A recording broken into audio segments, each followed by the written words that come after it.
കഴിഞ്ഞ 2 ആഴ്ച മുന്നെയോ 3 ആഴ്ച മുന്നെയോ ഈ രേണു സുധിയുടെ വീട്ടിലേക്ക് കൊല്ലസുധിയുടെ വീട് നിർമ്മിക്കുവാൻ വേണ്ടി വേണ്ട എല്ലാ കാര്യങ്ങളും ചെയ്തു കൊടുത്ത് അതിൻ്റെ ആ കമ്പനിയുടെ സംഘാടകനോ അതിൻ്റെ ഉടമസ്ഥനായിട്ടുള്ള മനുഷ്യൻ, അദ്ദേഹത്തിന് എല്ലാവർക്കും അറിയാമല്ലോ, വീട് നിർമ്മിച്ചു കൊടുത്ത ആരാണെന്നും അറിയാം. അദ്ദേഹം രേണു സുധിയുടെ രോഗവിവരങ്ങൾ അന്വേഷിക്കാനായിട്ട് 2-3 ആഴ്ച മുന്നേ ഇവിടെ വന്നിരുന്നു. അപ്പോൾ ആ സമയത്ത് രേണു സുധിയുടെ പിതാവ് അദ്ദേഹത്തോട് താഴ്മയായിട്ട് പറഞ്ഞു, ഈ കെട്ടിടം നിങ്ങൾ പണിതതിൻ്റെ പൂർത്തീകരിച്ചു എന്നുള്ളതിൻ്റെ ഒരു സർവേ സ്കെച്ച് ഞങ്ങൾക്ക് തരാമോ എന്ന് ചോദിച്ചപ്പോൾ അദ്ദേഹം പറഞ്ഞ മറുപടി, ഈ സമയത്ത് ഞങ്ങളുടെ ബിൽഡിംഗ് പണിതുകൊണ്ടിരുന്ന എഞ്ചിനീയർ ഇന്ത്യക്ക് വെളിയിൽ പോയി, അതുകൊണ്ട് ആ സർട്ടിഫിക്കറ്റ് നിങ്ങൾക്ക് തരാൻ പറ്റത്തില്ല എന്ന് പറഞ്ഞു. അപ്പോൾ അദ്ദേഹം ആ തങ്കച്ചൻ എന്ന് പറഞ്ഞ രേണു സുധിയുടെ പിതാവ് എന്നോട് പറഞ്ഞത്, ഇനിയിപ്പോൾ അവർക്ക് ഒരു എഞ്ചിനീയറെ വിളിച്ചുകൊണ്ട് വന്ന് അവർ കാണിച്ച് അതിൻ്റെ എല്ലാ പടങ്ങളെല്ലാം വരച്ച് തൃക്കുടുത്താനം പഞ്ചായത്തിൽ കൊണ്ടുപോയി ഇത് അപേക്ഷ സമർപ്പിച്ച ശേഷം ആ രാഹുൽ ദാസിൻ്റെയും ഋതുൽ ദാസിൻ്റെയും ആധാറിൻ്റെ കോപ്പിയും കൂടെ വെച്ച് ഒരു അപേക്ഷ ചെയ്ത് സൈൻ ചെയ്ത് കൊടുത്തു കഴിഞ്ഞാൽ ഒരാഴ്ചക്കുള്ളിലോ 2 ആഴ്ചക്കുള്ളിലോ 2 ആഴ്ചക്കുള്ളിലോ അവർക്ക് വീടിൻ്റെ നമ്പർ ലഭിക്കുമെന്നാണ് പഞ്ചായത്തിൽ നിന്ന് അറിയിച്ചിരിക്കുന്നത്. പഞ്ചായത്ത് ഈ ബിൽഡിംഗ് പണിയുവാനുള്ള പെർമിഷനും മറ്റു കാര്യങ്ങളെല്ലാം കൊടുത്ത സർട്ടിഫിക്കറ്റ് അവർക്ക് ലഭിച്ച് അവരുടെ കയ്യിൽ അതെല്ലാം ഉണ്ട്. നമ്പർ മാത്രമേ ഇനി ലഭിക്കാനുള്ളൂ. അതിന് ഉദാസീനത കാണിച്ചത് ആരാണെന്നുള്ളത് അവർക്ക് നല്ലതുപോലെ അറിയാം, രേണു സുധിയുടെ കുടുംബത്തിനറിയാം. ആ കുറ്റവും എൻ്റെ മേൽ ചാർത്തിയത് വളരെ സങ്കടകരമായ കാര്യമാണ്. ഞാൻ ചെയ്ത തെറ്റെന്ന് പറഞ്ഞു കഴിഞ്ഞാൽ ദുഃഖത്തിലിരിക്കുന്ന പ്രയാസത്തിലിരിക്കുന്ന ഈ കുഞ്ഞുങ്ങളെയും ആ കുടുംബത്തെയും സഹായിച്ചു എന്നുള്ളത്. ഇപ്പോൾ സൈബർ ബുള്ളിങ് എൻ്റെ നേരെ വരാനുണ്ടായ കാരണം എന്താണെന്ന് നിങ്ങൾക്കറിയാമല്ലോ. രോഗാതുരയായി ക്യാൻസർ രോഗത്തിൽ പ്രയാസപ്പെട്ടുകൊണ്ട് ഭാരപ്പെടുന്ന രേണു സുധിയുടെ പ്രയാസ സമയത്ത് പ്രാർത്ഥനയിൽ ചേർത്ത് നിർത്താൻ വേണ്ടി ആ വീടുമായിട്ട് ചേർന്ന് നിന്ന് പ്രാർത്ഥനയിൽ മുൻപോട്ട് പോയതുകൊണ്ടും മാത്രമല്ല, അവരുടെ വളർത്തുമകനായിട്ടുള്ള രാഹുൽ ദാസിനെ പറ്റി ഒരു സോഷ്യൽ മീഡിയ ചാനൽ ഇവിടെ വന്നതിനെ ഇന്റർവ്യൂ ചെയ്യുമ്പോൾ ഒരു ചോദ്യം ചോദിച്ചപ്പോൾ എനിക്കുണ്ടായ വിഷമം ഞാൻ അല്പം ശബ്ദമുയർത്തി സംസാരിച്ചു എന്നുള്ള ഒറ്റ കാരണത്താലാണ് എന്നെ ഇപ്പോൾ സൈബർ ബുള്ളി ചെയ്തുകൊണ്ടിരിക്കുന്നത്. എനിക്ക് ഈ രാഹുൽ ദാസിനോടോ അല്ലെങ്കിൽ രേണു സുധിയുടെ കുടുംബത്തോടോ യാതൊരു രീതിയിലുള്ള വൈരാഗ്യങ്ങളോ പിണക്കങ്ങളോ ഇല്ല. ആ സന്ദർഭത്തിൽ എനിക്കുണ്ടായ ഒരു വിഷമം ഞാൻ പറഞ്ഞാൽ കിച്ചുവിനെ വിട്ടുപിടിക്കാനായിട്ട് ഇതുവരെയും നമ്മുടെ ബിഷപ്പിന് തോന്നിയിട്ടില്ല. കാരണം ഇത് കഴിഞ്ഞ ദിവസം ബിഷപ്പ് പറഞ്ഞൊരു കാര്യമാണ്. ഈ ഒരു വീഡിയോയിൽ തന്നെ പറയുന്ന ഒരു സംഭവം എന്താന്ന് വെച്ച് കഴിഞ്ഞാൽ, ഇവിടെ ഉദാസീനത കാണിച്ചത് ആരാണ്? കിച്ചുവാണ് കാണിച്ചതെന്നാണ് ഇവിടെ നമ്മുടെ ബിഷപ്പ് ഉദ്ദേശിക്കുന്നത്. അപ്പോൾ ഞാനൊരു കാര്യം ചോദിച്ചോട്ടെ, ബിഷപ്പിനെതിരെ ഒരാൾ, അതായത് സന്ദീപ് കുറച്ച് കാര്യങ്ങളൊക്കെ പറഞ്ഞപ്പോൾ ബിഷപ്പിന്റെ പൂർവ്വകാല കാര്യങ്ങൾ, അതായത് ബിഷപ്പാണെന്നൊന്നും പറഞ്ഞില്ല, പക്ഷെ അങ്ങനെ ഒരു സംഭവം വെച്ചപ്പോഴത്തേക്ക് ഓടിപ്പോയി കേസ് കൊടുത്ത് ഇങ്ങനെ. അപ്പൊ അവൻ അതായത് സ്വന്തമായിട്ട് അല്ലെങ്കിൽ തന്നെ കുറിച്ച് ഒരു സംഭവം ഒരാൾ പറയുമ്പം ഒരു ഇത് വന്നിട്ടാണല്ലോ കാര്യങ്ങളൊക്കെ കൊണ്ടു കൊടുത്ത് അത് വേറൊരു ലെവലിലേക്ക് പോകും. അതിലെന്തൊക്കെയോ സത്യമുള്ളത് കൊണ്ടായിരിക്കാം മേ ബി അവരുടെ വായടപ്പിച്ചു വിട്ടത്.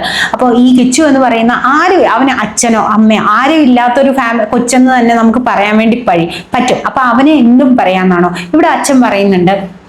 ഈ ഒരു വീഡിയോയിലാണെങ്കിൽ തന്നെ പറയുന്ന ഒരു കാര്യം എന്താണ്? ഉദാസീനത കാണിച്ചു. ആരാണെന്ന് ഞങ്ങൾ പറയണ്ട. അപ്പം നമ്മൾ എന്താണ് വിചാരിക്കുന്നത്? കാരണം ഈ 2 കുട്ടികളുടെ ആധാർ കാർഡിന്റെ കോപ്പിയാണ് വേണ്ടത് എന്നൊക്കെ പറഞ്ഞിട്ട് അപ്പൊ ഇൻഡയറക്ട്ലി കിച്ചുവിനിട്ട് കുത്തുന്ന പോലെയാണ് പറയുന്നത്. വീണ്ടും എന്തിനാണ്?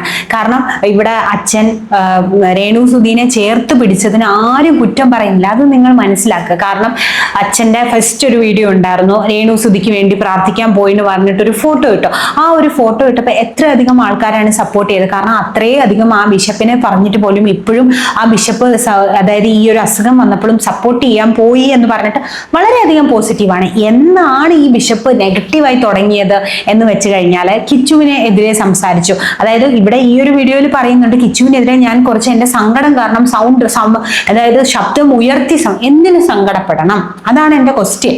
എന്തിനു സങ്കടപ്പെടണം? രേണു സുധിനെ വിളിച്ചില്ല എന്ന് പറഞ്ഞിട്ടാണോ ബിഷപ്പിന് സങ്കടം തോന്നിയത്? അപ്പൊ സങ്കടം വന്നു കഴിയുമ്പോഴത്തേന് എന്താണ് നമ്മൾ രാഹുൽ ദാസ് അങ്ങനെ പറഞ്ഞു എന്നല്ല പറയുന്നത്. ഇവിടെ ഫാദർ വന്ന് പറഞ്ഞ എന്താണ്, അതായത് അവൻ വീട്ടിൽ കയറി അടിച്ചു എന്നുള്ള രീതിയിൽ ഇൻഡയറക്ട്ലി പറഞ്ഞുകൊണ്ടിരുന്നത്. അവനെ എതിരെ എനിക്കുള്ള തെളിവുകൾ എൻ്റെ കയ്യിലുണ്ട്, അവനിവിടെ വന്ന് കയറാൻ പറ്റും, ഇതൊക്കെയാണ് സംസാരിച്ചത്. അല്ലാതെ ഒച്ച ഉയർത്തിയിട്ടോ അല്ലെങ്കിൽ വേറൊരു രീതിയിലും അല്ല സംസാരിച്ചത്.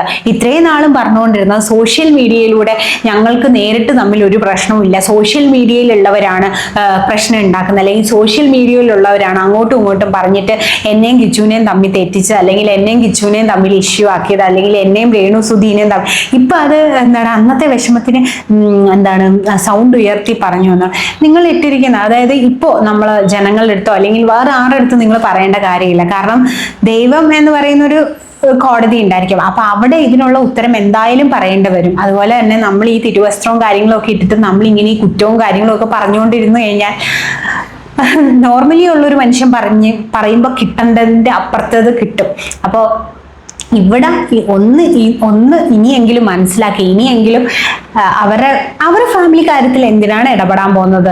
നിങ്ങൾ പ്രാർത്ഥിക്കാൻ പോകുന്നു, അല്ലെങ്കിൽ രേണുവിന് വേണ്ടി പ്രാർത്ഥിക്കുന്നു, അല്ലെങ്കിൽ രേണുവിന് വേണ്ടി ഇതൊക്കെ ചെയ്യുന്നു എന്ന് പറയാം. പോവുക, പ്രാർത്ഥിക്കുക, അതിന് പിന്നെയും അവരുടെ ചാനലിൽ കൂടെ പ്രാർത്ഥിക്കാൻ പോകുന്ന വീഡിയോ അതൊക്കെ ഫൈൻ, അതൊക്കെ വേണമെങ്കിൽ ഇട്ടോളൂ. പിന്നെ ഇതോട് അനുബന്ധിച്ച് എന്താ പറയുക, ഇതുപോലെ ഇന്റർവ്യൂ കൊടുക്കുന്നു, അതിനകത്ത് രേണുവിനില്ലാത്ത വിഷമങ്ങൾ കാണിക്കുന്നു.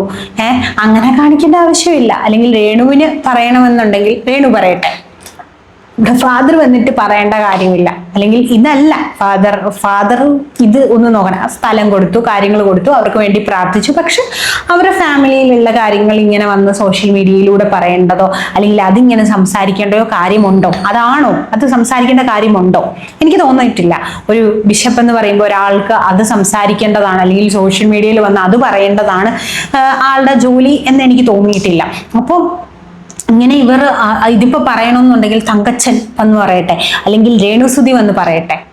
അതായത് ഇങ്ങനെ ഫാദർ ഈ കാര്യങ്ങളൊക്കെ പറയേണ്ട കാര്യമുണ്ടോ എന്ന് എനിക്ക് അറിയത്തില്ല. കാരണം ഫാദറിന് ഇഷ്ടദാനം കൊടുക്കാൻ തോന്നി, കൊടുത്തു, അവർക്ക് വേണ്ടി പ്രാർത്ഥിക്കാൻ പോയി. അതിൽ കൂടുതൽ അവരുടെ ഫാമിലിയെ പറ്റി പറയേണ്ട കാര്യമുണ്ടോ എന്നാണ് എനിക്ക് ചോദിക്കേണ്ടത്. പിന്നെ ഈ കിച്ചു എന്ന് പറയുമ്പം, അതായത് ഫാദർ ഒന്ന് ചിന്തിക്കുക, വയ്യാതെ കിടക്കുന്ന രേണുവിനെ ചേർത്ത് പിടിച്ചു, അതിനാരും ഒന്നും പറയുന്നില്ല, ദാറ്റ്സ് ഫൈൻ. അത് അങ്ങനെ ഒരു വൈദികൻ ചെയ്യേണ്ടതാണ്. പക്ഷേ അപ്പുറത്തെ കൈകൊണ്ട് ഒരു വളർന്നു വരുന്നുകൊണ്ടിരിക്കുന്ന കുട്ടി അത്രയും അധ്വാനിച്ച് ഇതാവുന്ന അതായത് അവന്റെ ഏജിലുള്ള ആരെ വെച്ച് നോക്കിയാലും അവൻ അത്രയും ഏൺ ചെയ്യുന്ന മണി ഏൺ ചെയ്യുന്നുണ്ടോ എന്ന് എനിക്ക് അറിയത്തില്ല. കാരണം ഇപ്പൊ എല്ലാവരും ആ ഒരു ടൈം 10-20 വയസ്സല്ലേ ഉള്ളൂ. അപ്പോൾ അവന്റെ സ്വന്തം അധ്വാനത്തിൽ ഇപ്പോൾ ഒരു സ്വന്തമായിട്ടൊരു ബിസിനസ് തുടങ്ങി, യൂട്യൂബ് ചാനൽ ഇത്ര സെറ്റാക്കി. ഓക്കെ, ദാറ്റ്സ് വൈ അതൊക്കെ നമുക്ക് പറയാം. യൂട്യൂബ് ചാനലും കാര്യങ്ങളും ഒക്കെ മേ ബി സുധിയുടെ മകനായതുകൊണ്ട് ഓട്ടോമാറ്റിക്കലി സെറ്റ് ആയതായിരിക്കും. പക്ഷെ എങ്കിൽ കൂടി സ്വന്തമായിട്ടൊരു ബിസിനസ് തുടങ്ങുന്നു, അതുപോലെ തന്നെ അവൻ്റെ ആയിട്ടുള്ള ഒരു ബ്രാൻഡ് അവൻ ബിൽഡ് ചെയ്തെടുക്കാൻ ശ്രമിക്കുന്നു, അതിനു വേണ്ടിയിട്ട് അവൻ പോകുന്നു, അതിനു വേണ്ടിയിട്ട് അവൻ ഹാർഡ് വർക്ക് ചെയ്യുന്നു. അതൊക്കെ ഒരു നോർമലി ഒരു കുട്ടികളിൽ വെച്ച് നമ്മളൊക്കെ 10, 30, 40, 35, 40 വയസ്സിലൊക്കെ നമുക്കൊരു ബിസിനസ് എന്ന് പറയുന്ന ഒരു പ്ലാൻ തോന്നും. അല്ലെങ്കിൽ പല ആൾക്കാരും അങ്ങനെയൊക്കെ തന്നെയാണ്. അപ്പം കൂടുതൽ മെജോറിറ്റി എടുത്ത് നോക്കിയാലോ, അപ്പൊ ആ ഒരു ഇതിൽ വെച്ച് നോക്കുമ്പോൾ അവൻ വളരെ എന്താ പറയുക, മെച്ചുവേർഡായിട്ട് ചിന്തിച്ച് മെച്ചുവേർഡായിട്ട് കാര്യങ്ങൾ ചെയ്യുന്ന, അല്ലെങ്കിൽ സ്വന്തമായിട്ട് കഷ്ടപ്പെട്ട്, ഇപ്പം രേണുവിനെ കുറിച്ച് പറയുവാണെങ്കിൽ തന്നെ സബ്സ്ക്രിപ്ഷൻ വീഡിയോസ്, പിന്നെ അങ്ങനത്തെ കാര്യങ്ങളൊക്കെയാണ്, സബ്സ്ക്രിപ്ഷനും അങ്ങനത്തെ കാര്യങ്ങളൊക്കെ കൂടിയാണ് കൂടുതൽ മണി ഏൺ ചെയ്യുന്നത്. പക്ഷെ അവനുള്ള യൂട്യൂബ് ചാനലിൽ നിന്ന് പോലും, അതായത് അവൻ പറയുന്നുണ്ട്, സന്ദീപ് ആയിട്ട് ഫോൺ വിളിക്കുമ്പോൾ പറയുന്നുണ്ട്, എനിക്ക് ഇതിൽ ഈ സോഷ്യൽ മീഡിയയിലെ ഇഷ്യൂസിലൊന്നും നിൽക്കാൻ താല്പര്യമില്ല, എനിക്ക് ഇതിലോട്ടൊന്നും സംസാരിക്കാൻ പോലും താല്പര്യമില്ല എന്ന് പറഞ്ഞതുകൊണ്ട് സ്വന്തമായിട്ട് കഷ്ടപ്പെട്ട് ഏൺ ചെയ്യാൻ ശ്രമിക്കുന്ന അവനെ നിങ്ങളെ പോലുള്ള ഒരു വ്യക്തി എന്ന് പറയുന്നത് സപ്പോർട്ട് ചെയ്യുകയും അല്ലെങ്കിൽ കൂടെ നിർത്തുകയാണ് ചെയ്യേണ്ടത്. അല്ലാതെ വെറുതെ ഇങ്ങനെ കിടന്ന് കുറ്റം പറയുകയല്ല ചെയ്യേണ്ടത്. പിന്നെ കുറച്ച് നാളത് സോഷ്യൽ മീഡിയയുടെ തല വെക്കുന്നു, കുറച്ച് നാളത് പിന്നെ ഞാൻ ദേഷ്യം സൗണ്ട് ഉയർത്തി പറഞ്ഞു, അല്ലെങ്കിൽ ഞാൻ രേണു സുധീനെ സപ്പോർട്ട് ചെയ്തു. ഒരിക്കലുമല്ല. രേണു സുധീനെ സപ്പോർട്ട് ചെയ്തു ആ ഒരു ടൈമിൽ, ഇപ്പൊ ബിഷപ്പ് തന്നെ രേണു സുധീനെ സപ്പോർട്ട് ചെയ്ത സമയത്ത് നോക്കുവാണെങ്കിൽ പല ആൾക്കാരും രേണു സുധീനെ സപ്പോർട്ട് ചെയ്തു തന്നെയാണ് നിന്നത്. കാരണം എന്നെ പോലെയുള്ള റിയാക്ട് ചെയ്യുന്ന ചാനലുകളൊന്നും റിയാക്ട് പോലും ചെയ്തിട്ടില്ല. പക്ഷെ പിന്നീട് അവരുടെ പ്രവൃത്തിയും കാര്യങ്ങളും കിച്ചുവിനെ അടിച്ചമർത്താൻ ശ്രമിക്കുന്ന കാര്യങ്ങളൊക്കെ കണ്ടപ്പോഴാണ് എല്ലാവരും റിയാക്ട് ചെയ്ത് തുടങ്ങിയത്. സോ ഇനിയും നിങ്ങൾ കിച്ചുവിനെതിരെ സംസാരിച്ചാൽ ഞാൻ വീഡിയോ എന്തായാലും ചെയ്യും. കാരണം അത്രയ്ക്കും മെച്ചുവേർഡായിട്ട് ചിന്തിക്കുന്ന, അല്ലെങ്കിൽ അത്രയും സ്വന്തമായിട്ട് കഷ്ടപ്പെട്ട് ഉയർന്നു വരാൻ ശ്രമിക്കുന്ന ഒരു കുട്ടിയാണ് കിച്ചു.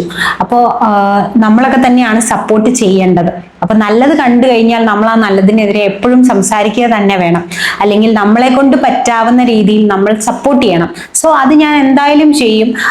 ഇനി ഞാൻ ഇങ്ങനെയുള്ള വീഡിയോ കണ്ട ഉറപ്പായിട്ടും ഞാൻ റിയാക്ട് ചെയ്യും. എനിക്കെതിരെ കേസ് വന്നാലും ഞാൻ റിയാക്ട് ചെയ്യും. കാരണം ലൈക്ക് അവന് വേണ്ടി പറയാൻ ചിലപ്പോൾ നമ്മൾ ഇങ്ങനെ ഇരുന്ന് സംസാരിക്കുന്നവർ മാത്രമേ കാണുള്ളൂ. കാരണം ഒരുപാട് പേര് അതായത് ഇപ്പൊ നമ്മളൊരു കമന്റ് സെക്ഷനിൽ തന്നെ നമുക്ക് കണ്ടാൽ അറിയാം കിച്ചുവിനെ സപ്പോർട്ട് ചെയ്യുന്ന ഒരുപാട് ആൾക്കാരുണ്ട്. പക്ഷെ നമ്മളെ പോലെയുള്ള കുറെ ആൾക്കാരായിരിക്കും അന്ന് ഇങ്ങനെ സംസാരിക്കുള്ളൂ.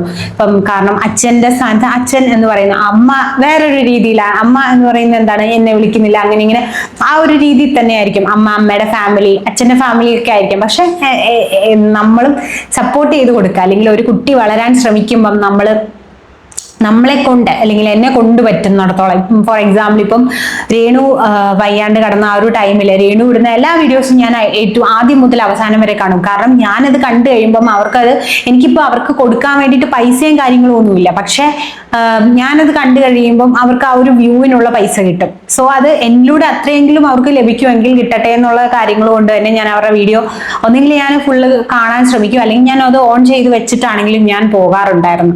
സോ അതുപോലെ തന്നെയാണ് ഇതും. അപ്പം അവനെതിരെ സംസാരിച്ചു കഴിയുമ്പം ഒരു കുറ്റവും ചെയ്യാത്ത, അല്ലെങ്കിൽ പണ്ട് കുറച്ച് കുറ്റം ചെയ്തിട്ടുണ്ട്, എനിക്കറിയില്ല അതെന്ത് കാര്യമാണെന്ന് എനിക്കറിയത്തില്ല. ഇവരൊക്കെ വലിയ കാര്യമാണെന്നൊക്കെ കുറെ ആൾക്കാരൊക്കെ പറയുന്നുണ്ട്.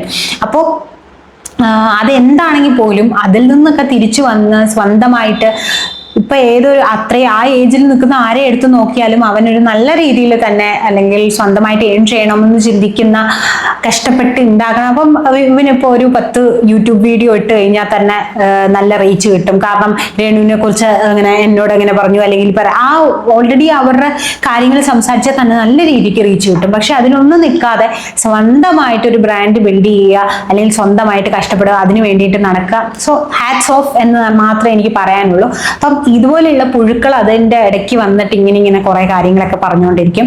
സോ ഇനിയെങ്കിലും ഒന്ന് നിർത്തി പൊയ്ക്കൂടെ എന്നുള്ളത്. അപ്പൊ നിങ്ങൾക്കെതിരെ ഒരാൾ സംസാരിച്ച് കഴിയുമ്പോൾ, അല്ലെങ്കിൽ നിങ്ങളുടെ പാസ്റ്റും കാര്യങ്ങളും ഒക്കെ സംസാരിക്കുമ്പോൾ അവരുടെ അടപ്പിക്കാൻ നിങ്ങൾ ശ്രമിക്കുന്നുണ്ട്. സോ അതുപോലെ തന്നെയാണ് നിങ്ങൾ ആൾക്കെതിരെ നിങ്ങൾ ചെയ്യാൻ പാടില്ല. അതിൽ നിങ്ങൾക്ക് പ്രശ്നം ഉണ്ടെങ്കിൽ നിങ്ങൾ മറ്റൊരാൾക്കെതിരെ നിങ്ങൾ ചെയ്യരുത്. അതും ഇനി വളർന്നു വന്നുകൊണ്ടിരിക്കുന്ന ആ ഒരു കുട്ടീനെ നിങ്ങൾ ഒരിക്കലും വെറുതെ വിടൂ എന്ന് മാത്രമാണ് എനിക്ക് പറയാനുള്ളത്. സോ അടുത്തൊരു വീഡിയോ ആയിട്ട് ഞാൻ ഓടി വരാം. അതുവരെയും it's me Chanchal signing off. Bye guys. അപ്പൊ നിങ്ങൾ കിച്ചുവിനെ സപ്പോർട്ട് ചെയ്യുന്നവരാണെങ്കിൽ തീർച്ചയായിട്ടും നമ്മുടെ കമന്റ് ബോക്സിൽ വന്നിട്ട് നിങ്ങളുടെ അഭിപ്രായം, ഈ ഒരു വീഡിയോയിൽ നിങ്ങളുടെ അഭിപ്രായം തീർച്ചയായിട്ടും ഞാൻ വെയിറ്റ് ചെയ്യുന്നുണ്ട്. കാരണം നിങ്ങളുടെ അഭിപ്രായം, ഞാൻ ഈ വീഡിയോയിനോട് നിങ്ങൾക്കുള്ള ഒരു അഭിപ്രായം എന്തായാലും നിങ്ങൾ കമന്റ് ബോക്സിൽ കമന്റ് ചെയ്യുക ഗൈസ്. അപ്പൊ അടുത്തൊരു വീഡിയോ ആയിട്ട് ഞാൻ ഓടി വരാം. Bye guys.